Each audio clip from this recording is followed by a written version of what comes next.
Human nature एक ऐसा topic जिसे दुनिया का हर मैनिपुलेटर, हर पावरफुल इंसान यूज करता है।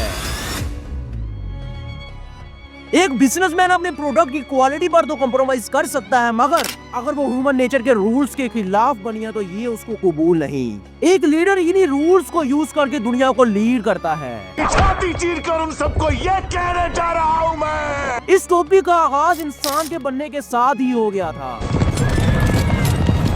इस पर लाखों किताबें लिखी गई हैं, मगर the laws of human nature जैसी बुक कहीं नहीं मिलती। इस वीडियो में हम आपको रॉबर्ट ग्रीन की इस बुक के चंद पावरफुल लॉज बताएंगे कि जिसे दुनिया का हर एंटरप्रेन्योर, हर लीडर और हर मैनिपुलेटर तुम पे यूज करता है और तुम्हें पता भी नहीं चलता। इस वीडियो के आखिर में हम आपको ऐसी पावरफुल बुक्स भी सजेस्ट करेंगे जिनको स्टडी करके आप इंसान की साइकोलॉजी को समझ सकते हैं और दुनिया को अपनी उंगलियों पे नचा सकते हैं। नंबर 1, हर लीडर, हर पॉलिटिशियन और हर मैनिपुलेटर एक ही रूल यूज करता है और वो है मैनिपुलेशन ऑफ ग्रुप डायनामिक्स। ये इल्जाम तू अपने ऊपर ले ले यार। जो कहता है कि जब भी हम किसी ग्रुप या पार्टी में शामिल हो जाते हैं तो हमेशा के लिए उसके गुलाम बन जाते हैं। तुमने अक्सर देखा होगा कि जब तुम किसी मोटिवेशनल स्पीच को सुनते हो तो एनर्जेटिक हो जाते हो, किसी इस्लामी महफिल में जाते हो तो बाहर नेक और पारसा बन के निकलते हो, और जब किसी पॉलिटिकल मीटिंग में जाते हो तो उसके सपोर्टर बनकर, उसके कंपटीटर्स के दुश्मन बन के निकलते हो। मतलब जमात का जज्बा तुमसे वो कुछ करवा देता है जो तुम अकेले में सोच भी नहीं सकते। असल में होता यह है कि जब हम ये देखते हैं कि इस पार्टी को सब फॉलो कर रहे हैं, सब इस लीडर की हर बात मानते हैं, तो हम सब कर रहे हैं कि जाल में फंस के उस पार्टी का हिस्सा बन जाते हैं। अब होता यह है कि उस पार्टी में शामिल रहने के लिए, खुद को साबित करने के लिए, लीडर की नजर में बड़ा बनने के लिए हम बहुत सी उल्टी सीधी हरकतें करते हैं, अपनी कमजोरियों और खामियों को छुपा देते हैं और एक परफेक्ट इंसान नजर आने की कोशिश करते हैं। ये बुरा नहीं है, मगर तुम्हें ये पता होना चाहिए कि तुम ऐसा कर क्यों रहे हो, वरना तुम अपने ऊपर से अपने कंट्रोल को खो दोगे। फिर उस पार्टी के दुश्मन तुम्हारे दुश्मन, उस पार्टी के रूल्स तुम्हारे रूल्स और उसका मिशन तुम्हारा मिशन बन जाता है। और फिर तुम अपने दिमाग को साइड में रख के भीड़ का हिस्सा बन के अपनी इंडिविजुअलिटी को खो देते हो। देखो, किसी ग्रुप का पार्ट बनना बुरा नहीं है, मगर उसकी हर चीज को मान लेना ये तुम्हें तबाह कर देता है। इसलिए सबसे पहले ये सोचो कि मैं इस ग्रुप का हिस्सा क्यों बन रहा हूँ, इसमें लीडर का क्या फायदा है, मेरा क्या नुकसान है और इससे इम्पैक्ट क्या पड़ेगा। जब तुम ये सवाल उठाते हो तो तब तुम पावरफुल बनते हो। और याद रखना कि तारीख गवाह है, जिसने सवाल उठाया उसी को दुनिया ने लीडर बनाया। और अब ये तुम पे है कि तुम लीड करते रहोगे या लीड होते रहोगे।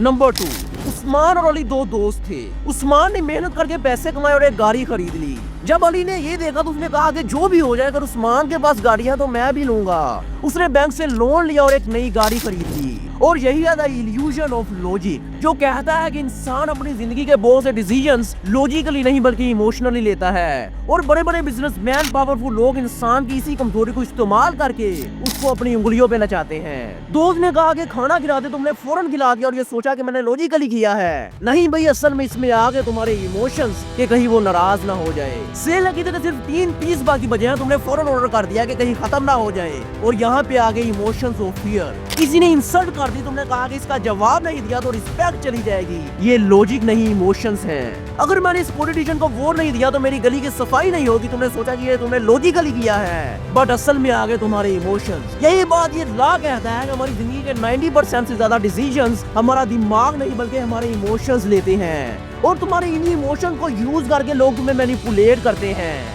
इसलिए कोई भी फैसला करने से पहले एक कदम पीछे हट के सोचो कि वो कौन सी चीज है जो मुझे ये काम करने पे मजबूर कर रही है। किसी से भी लेन देन करते वक्त ये सोचो कि वो तुम्हारा कुछ नहीं लगता और उससे तुम्हारा कोई इमोशनल रिश्ता नहीं है। और ये बात हमेशा याद रखना कि इसका मतलब ये नहीं है कि तुम अपने इमोशंस को दबा दो, बल्कि उनको समझ के अपनी मर्जी के मुताबिक चलाओ और सबको अपने पीछे लगा लो। क्योंकि लॉजिक का नकाब पहनकर हम बहुत बार अपने इमोशंस के गुलाम बन जाते हैं। इसलिए उनको पहचानो और अनस्टॉपेबल बन जाओ। Number 3, recognise your gut reaction. इस लोगों को समझने से पहले ये जान लो कि ये दुनिया, ये लोग वैसे नहीं है जैसा तुम इनको समझते हो। तुम्हारे साथ जुड़े हुए लोगों में से 97% से ज्यादा लोग सिर्फ तुम्हें अपने फायदों के लिए, तुमसे काम निकलवाने के लिए और तुम्हें कंट्रोल करने के लिए जुड़े हैं। दुनिया चाहे कितनी भी चमकदार क्यों ना लगे, हर चिराग के नीचे अंधेरा जरूर होता है। और वही अंधेरा है एनवी, दोस्ती के मास्क के पीछे छुपी हुई दुश्मनी। और यही बात ये लोग कहता है कि इंसान हमेशा छोटी छोटी चीजों में दूसरों को खुद से कंपेयर करता है, मगर फिर जब कुछ लोग देखते हैं कि सामने वाला सक्सेसफुल हो रहा है तो उसे मोटिवेशन के तौर पर लेते हैं और अपने आप को डेवलप करते हैं। मगर ज्यादातर लोग दूसरों को देख के इनसिक्योर हो जाते हैं और उनसे जलना शुरू कर देते हैं और उनके कामों में टांग अटकाते हैं। लॉ ऑफ एमिनिटी बहुत इंपॉर्टेंट है कि लोग इसको एक्सेप्ट नहीं करते, अपनी इनसिक्योरिटी को छुपाने के लिए गुस्सा, नाराजगी या फेक स्पोर्ट का मास्क पहन लेते हैं। और जब तक हम किसी चीज को एक्सेप्ट नहीं करते तब तक हम उसको कंट्रोल भी नहीं कर सकते। अब तुम्हारा ये काम है कि अपने इर्द-गिर्द लोगों को पहचानो, उनको समझो कि कहीं वो तुमसे जेलस तो नहीं, और खुद को भी एनालाइज करो कि कहीं तुम इस बीमारी का तो शिकार नहीं हो गए। खास तौर पर वुमेन को इस बात को समझना चाहिए कि जब वो सक्सेसफुल होती हैं तो मर्दों से ज्यादा लोग उनसे जलते हैं, क्योंकि लोगों का ईगो आउट होता है कि मैं मर्द और ये औरत होकर मुझसे आगे निकल गई, मैं घर में सारा दिन झाड़ू पोछा करती हूँ और ये बिजनेस चलाती है। यही चीज है जिससे औरतों की सक्सेस दूसरों के लिए एक चैलेंज बन जाती है और वो अक्सर उनको नुकसान पहुंचाने की कोशिश करते हैं। अब इन 3 पॉइंट्स आप इजीली जान सकते हो कि कौन आपसे जल रहा है, इसीलिए इसको जल्दी से मास्टर कर लो। Number 1, observe their body language. उनकी आंखें जैसे तुम्हें छेद रही होती हैं, उनके नाक ऊपर चढ़ जाते हैं, हाथ पांव और जिस्म अकड़ जाता है और चेहरे पे एक फेक स्माइल होती है जिसको तुम इजीली समझ सकते हो। Number 2, fake appreciation. इसमें लोग सबसे पहले तुम्हारी तारीफ करेंगे पर तुम्हारी कोई गलती या खामी बता देंगे और कहेंगे कि हम तो मजाक कर रहे थे, जिससे तुम खुद परेशान हो जाते हो मगर उनको कुछ कह नहीं सकते। नंबर 3, वो दूसरों के सामने तुम्हारी बुराई बयान करते हैं। ये बात हमेशा याद रखना, जो तुम्हारी एब्सेस में तुम्हारी बुराई बयान करे वो कभी भी तुम्हारा दोस्त नहीं हो सकता।